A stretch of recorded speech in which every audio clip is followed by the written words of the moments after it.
সব রকম চেষ্টা করেছিলাম। অবশেষে বিবাহবিচ্ছেদের ঘোষণা হার্দিক নাতাশার বিচ্ছেদের জল্পনা চলছিল গত কয়েক সপ্তাহ ধরে। অবশেষে সেই জল্পনার অবসান ঘটালেন তারকা ক্রিকেটার। ইনস্টাগ্রামে পোস্ট করে জানিয়ে দিলেন, তার সঙ্গে নাতাশার বিচ্ছেদের গুঞ্জন সত্যি। একই পোস্ট করতে দেখা গিয়েছে নাতাশাকেও। কিন্তু যুগল জানিয়ে দিয়েছেন পুত্র অগস্ত্যকে একসঙ্গেই বড় করবেন তারা। সম্প্রতি দেখা গিয়েছিল নিজের ইনস্টাগ্রাম হ্যান্ডেল থেকে পান্ডিয়া পদবি সরিয়ে নিয়েছেন নাতাশা। ইনস্টাগ্রাম থেকে হার্দিকের সঙ্গে নিজের সমস্ত ছবিও ডিলিট করে দেন তিনি।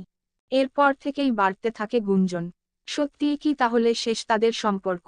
কিন্তু তা নিয়ে সরাসরি কিছু বলেননি দুজনের কেউই। এবার হার্দিক মুখ খুললেন। সোশ্যাল মিডিয়ায় তাকে লিখতে দেখা গিয়েছে, 4 বছর একসঙ্গে থাকার পর নাতাশাও আমি আলাদা হওয়ার সিদ্ধান্ত নিয়েছি। একত্রে থাকার সমস্ত রকম চেষ্টা করেছিলাম আমরা। এই সিদ্ধান্ত নেওয়া যে অত্যন্ত কঠিন ছিল তাও লিখেছেন হার্দিক। সেই সঙ্গে তাদের মধ্যে থাকা পারস্পরিক সম্মান, দাম্পত্য জীবনে সুখী থাকার বিষয়টিও উল্লেখ করেছেন তারকা অলরাউন্ডার। সেই সঙ্গেই উল্লেখ করেছেন অগস্ত্যর ভবিষ্যতের দিকটি। নাতাশা ও তিনি মিলে যে তাদের সন্তানকে বড় করে তুলবেন জানিয়ে হার্দিক লেখেন, ওর খুশির জন্য আমাদের পক্ষে যা দেওয়া সম্ভব আমরা দেব।